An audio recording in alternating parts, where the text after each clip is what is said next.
So, Devata Surya, as you see, Trishtup. Chitram Devanam. I have to start with mantra. Om Vang me manasi pratisthita mano me vachi pratishthitam aviravirma edi vedasyama ani stha shrutam me ma prahasi anena dhitena horatram samdadhami ritam vadishyami satyam vadishyami tanmamavatu tadvaktaram avatu mam avatu vaktaram avatu vaktaram. Om Shanti Shanti Shanti.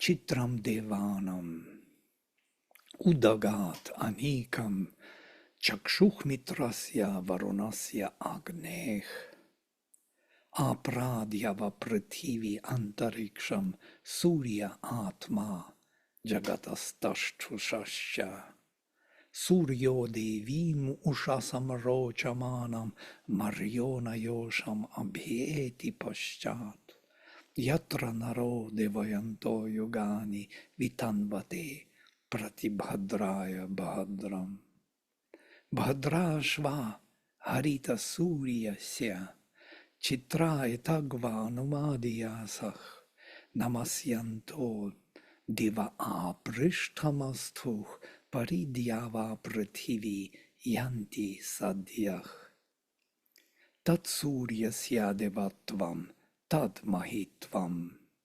Madhyakartoh Vitatam Samjabhara Yaded Ayukta Haritah Sadhasthat Ad Ratrim Vasach Tanute Simasmai Tan Mitrasya Varunasya Bhijakshe Suryo Rupam Kranute Dio Rupasthe Anantam Anyat Rushadasya Pajach Krishnam Anyat Haritach Sam Bharanti Adyadeva Udita Suryasya Niramhasach Piprita Nir Avadyat Tanno Mitro Varuno Mamahantam Aditich Sindhu Prithivi Utadyahu. This is the signature of Kutsangirasa. Aditi Sindhu Prithivi Utadyahu. Very powerful signature.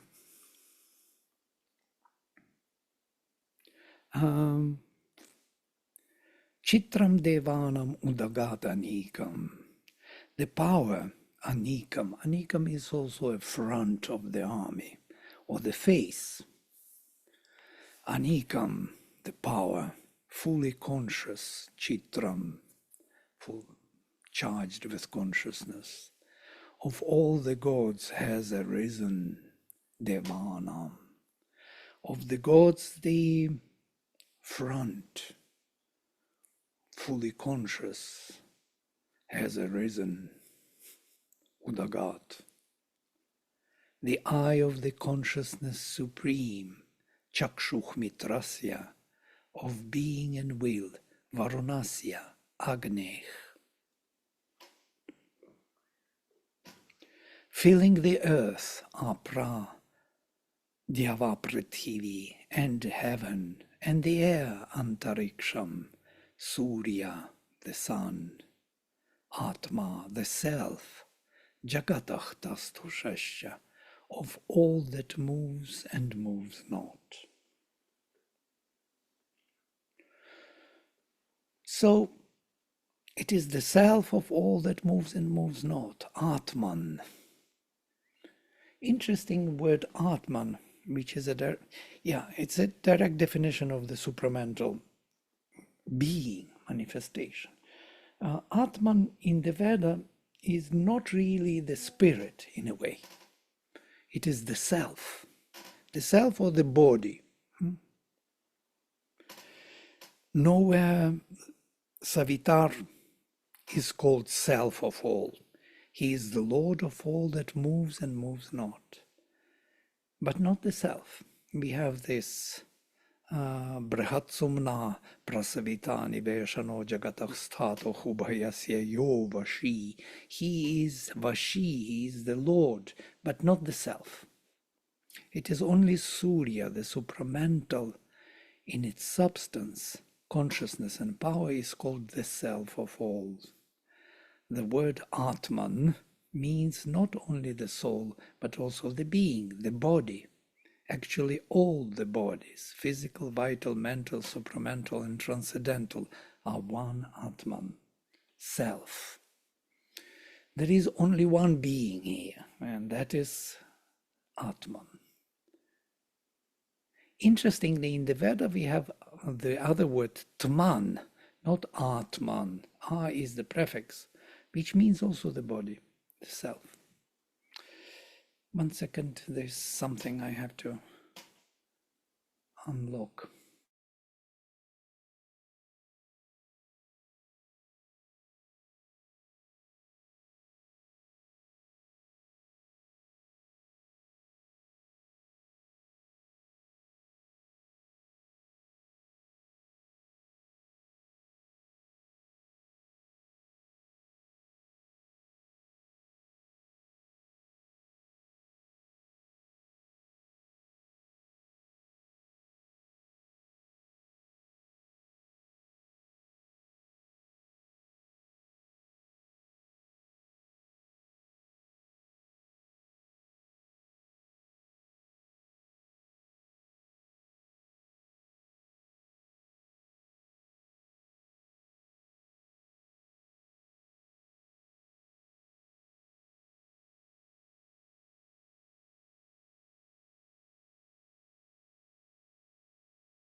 Sorry.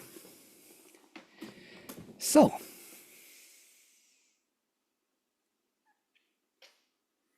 Surya is the self, and Savitar, we have to distinguish between the two. They are Surya Savitri, they are together.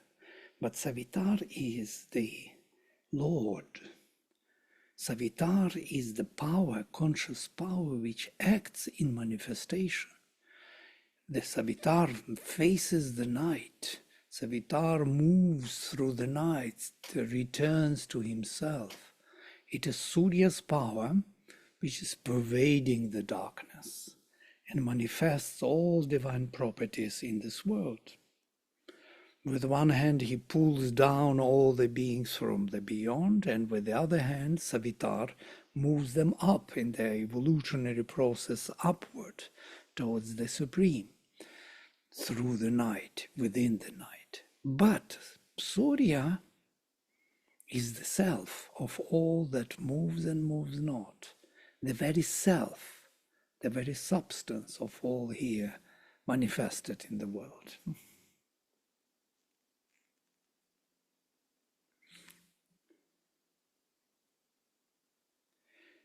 Suryo devim ushasam rochamanam mariona yosham abheti paschat yatra naro devayanto yugani vitanvate pratibhadraya bhadram. The sun, Surya, follows after the dawn. Resplendent goddess, Devim Ushasam, Rochamanam, shining one. As a boy follows the lady, as a man, young man, not boy, as a young man follows the lady, Mariona Yosham, Abhieti Paschat, follows from, she moves forward and he follows behind her, wherever she goes. Yatra naro devayanto yugani vitanvate, where the heroic souls, Naraha, of man struggling here in this manifestation with darkness, seeking after the divine manifestation, Devayantach, spread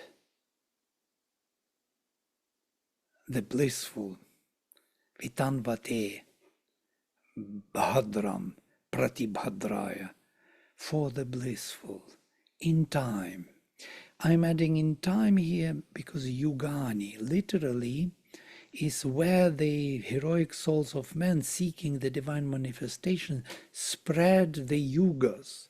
And yugas are a very interesting word. It is kind of portions of time, big portions of time.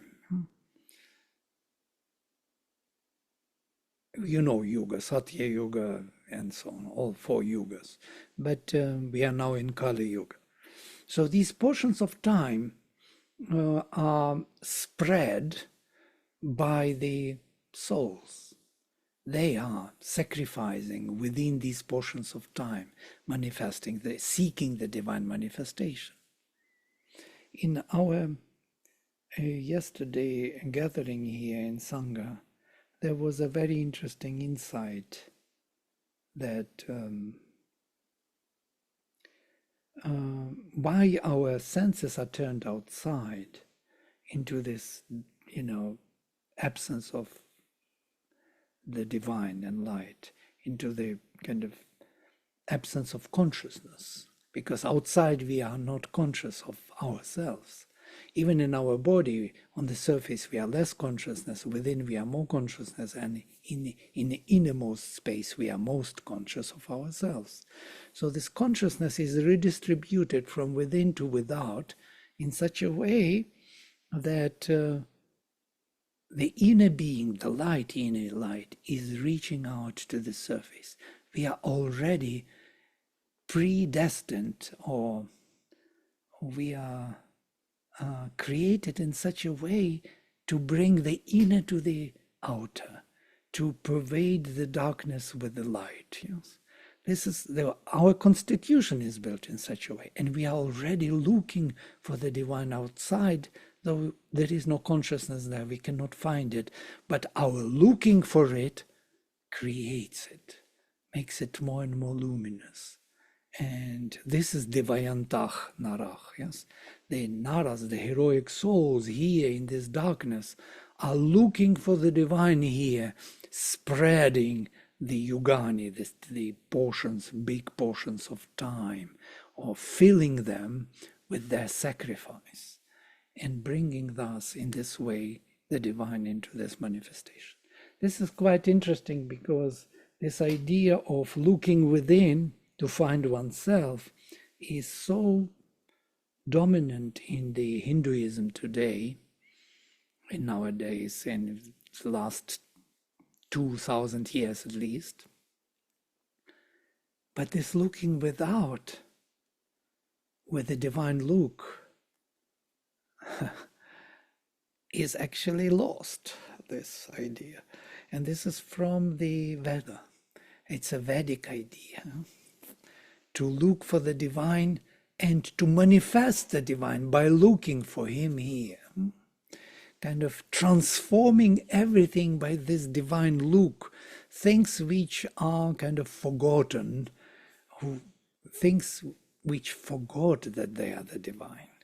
Bringing this reminder to them and finding in them those divine properties by reminding them of their divine nature, and thus manifesting them divine in time and space, in this yugani, in these portions of time.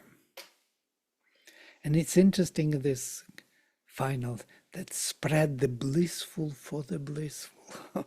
This is how they spread. They spread because we look with this inner look to outside, kind of wanting to find the correspondence to this inner consciousness without, and by that we are spreading the blissful from within for the blissful where he is not yet there, manifesting the blissful outside. So the sun is following the dawn. There, where the divine souls of heroic men are sacrificing or spreading the blissful wide in time and space for the sake of the blissful, it is the dawn who brings him there. She is Rojamana, shining with the supramental light of the Rojana. Three Rojanas, three luminous realms above the three heavens, intuitive mind, overmind, and supramental overmind. And he follows her like a young man who goes after a beautiful woman to realize all his desires in manifestation. And it's an interesting comparison that he, as a young man, follows the woman. Why young woman? Because he wants to realize all his desires. And what is his desire? To create progeny, to continue his life in time and space, to grow in consciousness in time and space, not to interrupt that movement of life. So the sun follows the dawn, where the heroic souls of men are already sacrificing and spreading the blissful for the blissful to realize all his desires, as the divine wants to realize all his desires here in manifestation. That means additional ananda, bliss. He is looking for the bliss here. Everything comes together within this one knowledge. There is one simple understanding of what this world is about. It's about the divine manifestation.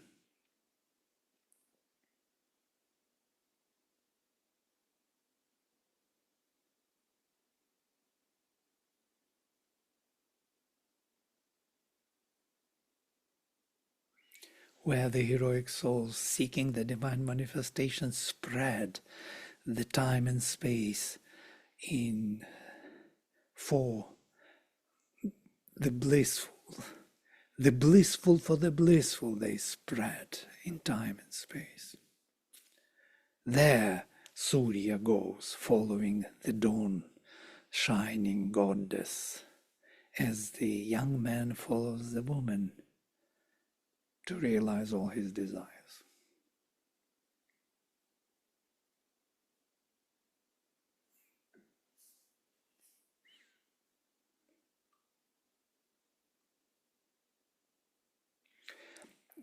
Even this realization of all his desires is actually highlighted by the spiritual value in it.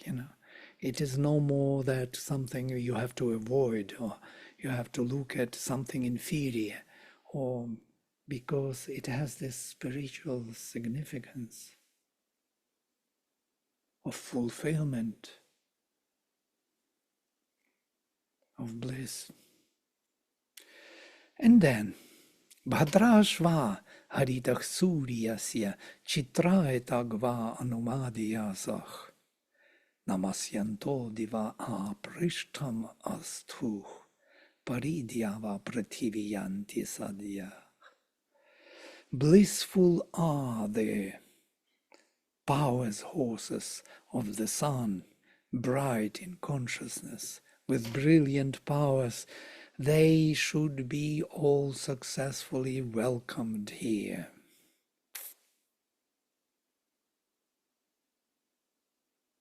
For these bearing our prayers, ascended to the top of heaven, and in a moment they spread all over heaven and earth. So these are the almighty powers of the sun, for in a moment they can occupy all heaven and earth. They have to be welcomed here by the soul of man. All, but in a successive way, one after the other. Anu, one after the other. Anumadiyasach. All of them have to be welcomed with delight, with joy, with excitement. Yeah, the madhya is from madayati, bringing joy. So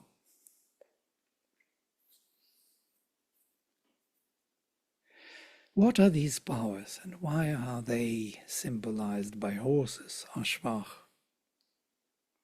Power is a moment of being. If we imagine it, being moves, has energy. So when being moves, it is being perceived, or rather experienced, as power. It's not power we experience the being in movement, and that we call power. Horsepower, actually. There are horsepowers in the car. Yeah? So these movements of the supramental being can, in a second, occupy the whole universe, for they are true and in full dynamic capacity of all possible and impossible movements of the being. The manifestation is nothing but their own projection. It is within them, as it were. Therefore, in a moment they can occupy the whole space of heaven and earth. Paridyava prithivi yanti sadyah. Sri Aurobindo speaks about supramental manifestation that, and Mother especially, more the Mother than Sri Aurobindo. Sri Aurobindo has passages here and there that the divine manifestation grows while the wise men talk and sleep behind, but suddenly it will manifest. And Mother speaks about the sudden manifestation of the supreme, of the supermind, that the preparation will go on for a long time, and belief shall be naught till the work is done. It will be always covered till the last moment.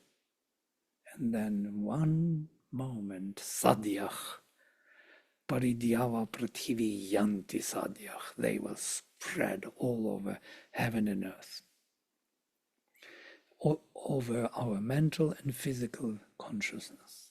Suddenly we will see this realization from behind the veil. There is one bigger passage following. Maybe we will start here and stop here for discussion. Tat suryasya mahitvam, Tatsuryasya devatvam tad mahitvam madhyakartoh vitatam samjabhara yadeed ayukta haritach sadhasthat ad ratri vasach tanute simasmai. And that is indeed his divinity, and that is his greatness. The work half done, which was widely spread out, he has taken now fully. When he has yoked his horses to work from their unyoked commonplaces, then the night spreads out her garments onto him.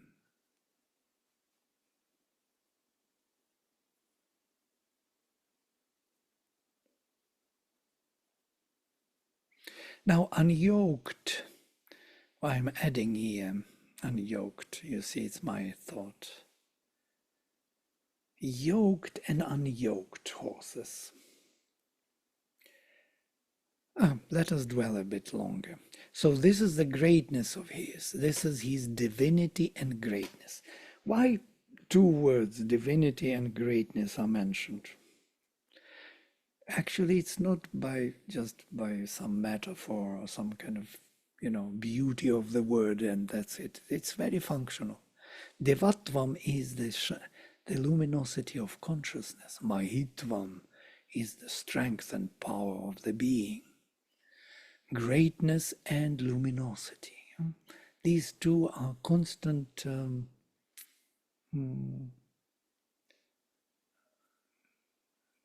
mentioned in the Veda. The power and consciousness and power. And that is the consciousness luminous of Surya, and that is his power. And the work half done, madhyakartoch, of the one which is to be done, vitatam, spread, samjabhara. What was spread, half done, he took totally unto himself. It's interesting, this half done work. What is this half done work? You remember in Savitri, Sri Aurobindo speaks about the work half done, and not once, many times, the work half done. What the Supreme will tell you, he speaks to Savitri, if you come to him, you abolished everything left behind and went into the above. And what will you report to the Supreme? That your work half done was not finished. The work half done he mentions in the adoration of the Divine Mother also. Only know has needed and killed thy heart. Yes, you remember. Wait a minute, I will open Savitri.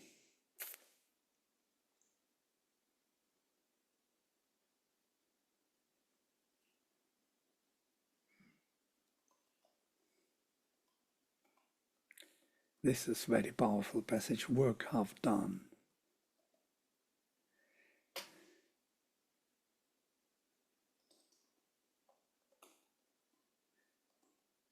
Yes, here it is.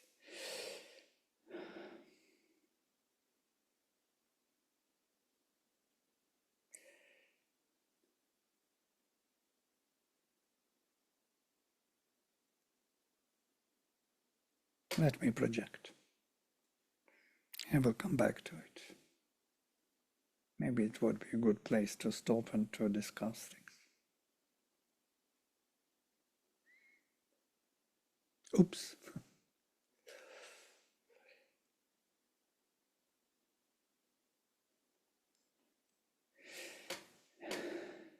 It is from the beginning adoration of the Divine Mother, when he realizes the stillness absolute, incommunicable, and everything is done there. Abolished is the burdening need of life. Thought falls from us. We cease from joy and grief. The ego is dead. We are freed from being in care. We have done with birth and death and work and fate. Everything is done, finished. And then she is the voice. O soul, it is too early to rejoice, he is the voice. Thou hast reached the boundless silence of the self. Thou hast leaped into a glad divine abyss. But where hast thou thrown self's mission and self's power? On what dead bank on the eternal's road? One was within thee who was self and world. What hast thou done for his purpose in the stars, for these two halves? Escape brings not the victory in the crown. So abolishing this, coming out of the manifestation, does not bring victory in the crown. Something thou camest to do from the unknown, but nothing is finished. And the world goes on because only half God's cosmic work is done. This is that half work Surya takes and completes. That half work we did. Naro devayanto yugani. We, the souls, did the half work, but now without supramental manifestation, the other half cannot be completed. Only the everlasting no has need. Look how he speaks about this. Only no, only by negating everything we could arrive at the realization of the divine. And stared into thy eyes and killed thy heart. But where is the lowest everlasting yes? We didn't realize the everlasting yes in this world. We realized only everlasting no. And immortality in the secret heart, the voice that chants to the creative fire, the symbol dome, the great ascending word. The bridge between the rapture and the calm, the passion of the beauty of the bride, capital B. The chamber where the glorious enemies kiss. Heaven and earth. The smile that saves, the golden peak of things. This too is truth and the mystic fount of life. The black veil has been lifted. We have seen the mighty shadow of the omniscient Lord, but who has lifted up the veil of light? And who has seen the body of the King? Capital K, the Lord. Somebody saw him embodied here? The mystery of God's birth and acts remains, leaving unbroken the last chapter's seal, unsolved the riddle of the unfinished play. The cosmic player laughs within his mask. And still, the last inviolate secret hides behind the human glory of a form, behind the gold eidolon of a name. These are the most powerful verses in Savitri. So this is half work he takes onto himself, and we have to dwell on it more and see why, when, like coming back to this.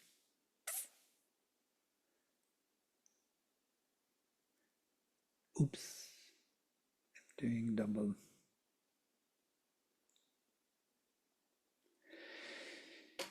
So, when he has yoked his horses to work from their unyoked common places, then the night spreads out her garments onto him.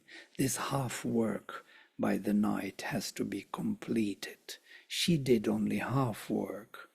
That everlasting no has need, but he will take it and bring it to the everlasting yes. I will stop here, but we will start with this passage because there's so much here I want to address. You see, it's all its notes. So we will have to read all of them through, or at least discuss them. So I want to stop here for now.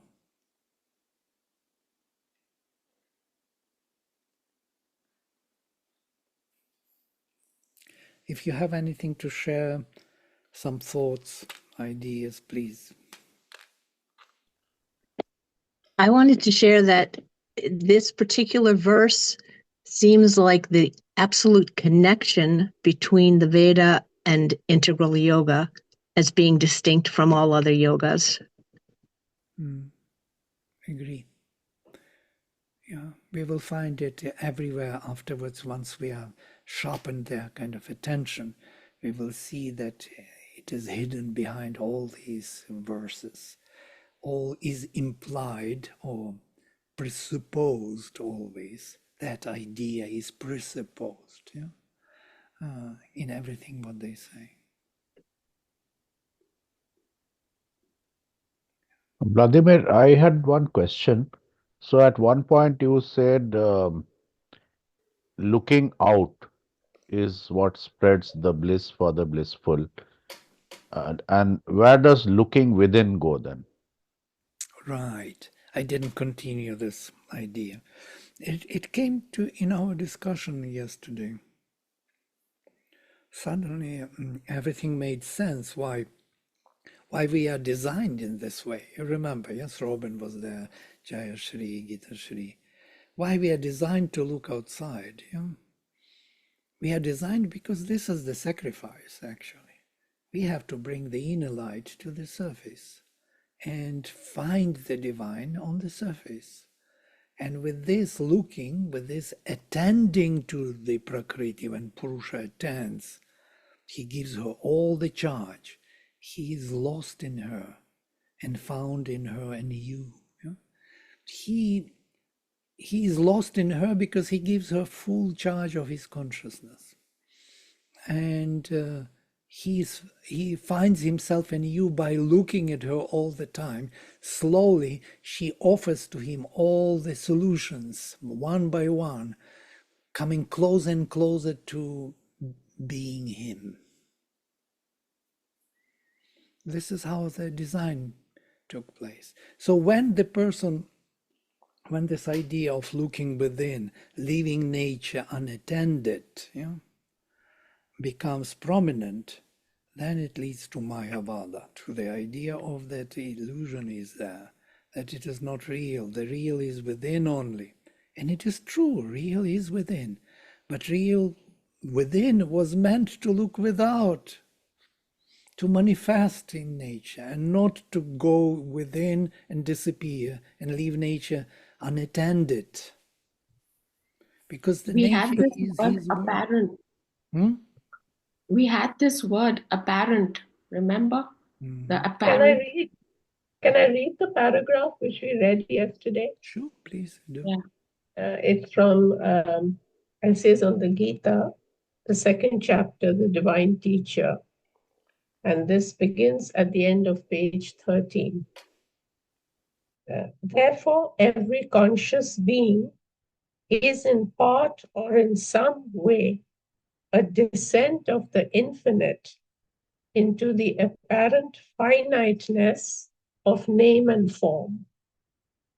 But it is a veiled manifestation, and there is a gradation between the supreme being of the divine and the consciousness shrouded partly or wholly by ignorance of self in the finite. The conscious embodied soul is the spark of the divine fire, and that soul in man opens out to self-knowledge as it develops out of ignorance of self into self-being.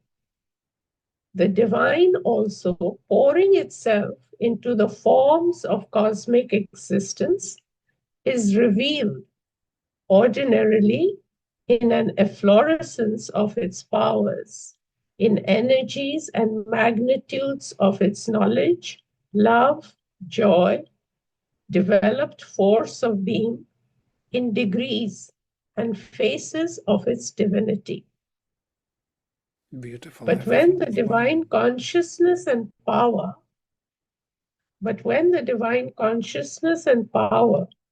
taking upon itself the human form and the human mode of action, possesses it not only by powers and magnitudes, by degrees and outward phases of itself, but out of its eternal self-knowledge, when the unborn knows itself and acts in the frame of the mental being and the appearance of birth, that is the height of the conditioned manifestation.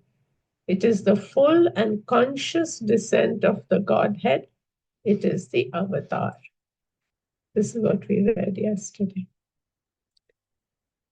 So the divine manifesting and revealing in degrees and degrees its powers outside. in the finiteness. Yeah.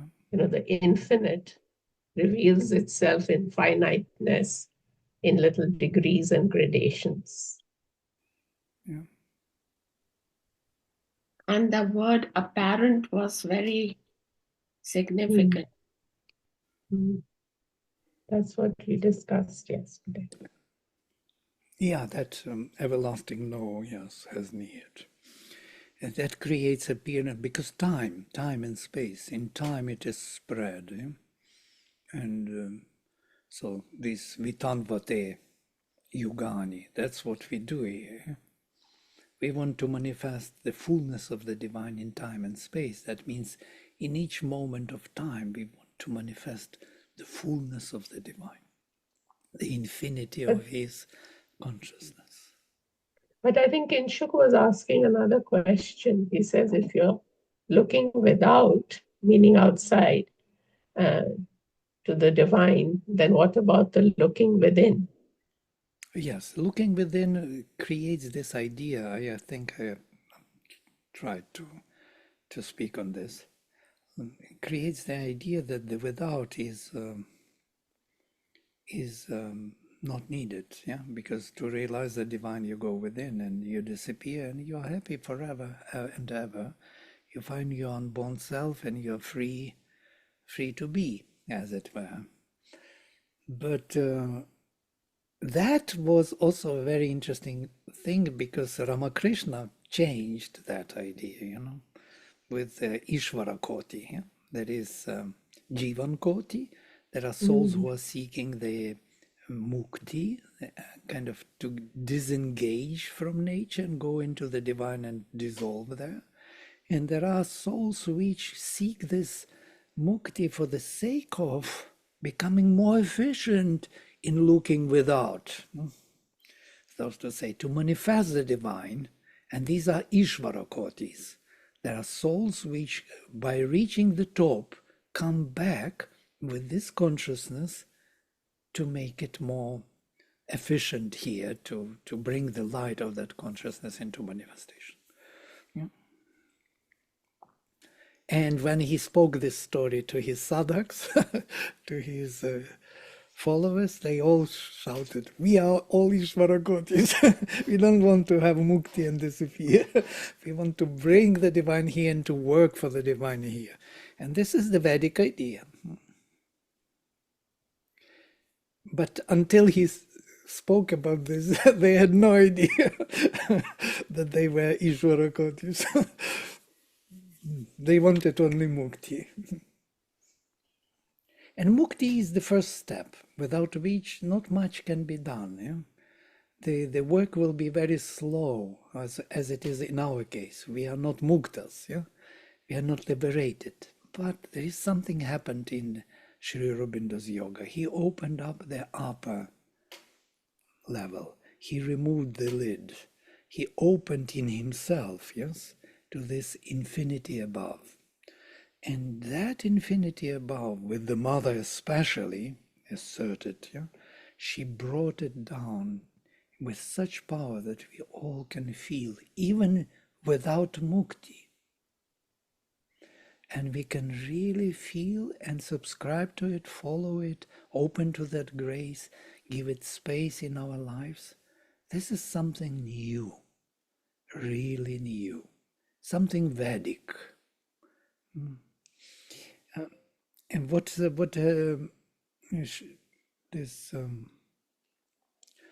Pavitra asks Sri Aurobindo this question. He came to him to get mukti. And Sri Aurobindo accepted him and said, okay, stay with us and learn as much as you can before you can proceed yourself further. And so he started to have this descent of power into him, yeah, and silencing his mind, changing his perception of things, coming down to his psychic, opening his psychic, and so on. And he, in his meditations, in his meeting with Sri Aurobindo, asks him, but when will I get mukti? When will I get mukti? When will I see myself as I see others? It's a kind of interesting definition. Mukti, you see yourself as you see others. objectively. And Sri Aurobindo says, oh, it will come, but it is not important anymore. And this answer actually changes a lot. He receives the greatest transformative force, and he's still bothered about mukti.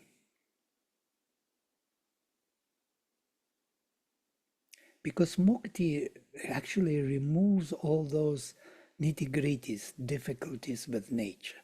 Mukti gives you certainty which you cannot have otherwise. Yes, and it is very desired in this yoga, in Sri Aurobindo's yoga also. But the major thing is to receive the grace and to nurture it here, to allow it to work. This is the major work, not mukti. Mukti without, not mukti within. This is our work, and mukti without is the sacrifice.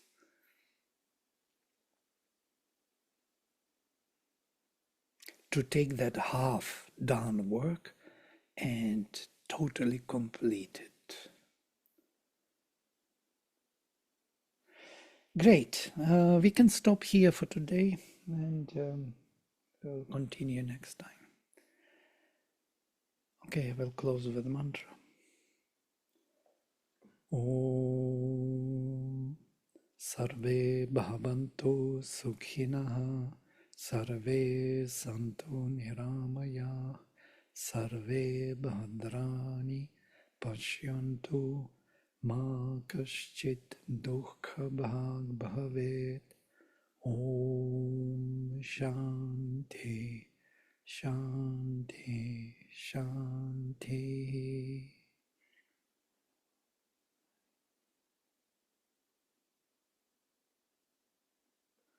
Hari Om.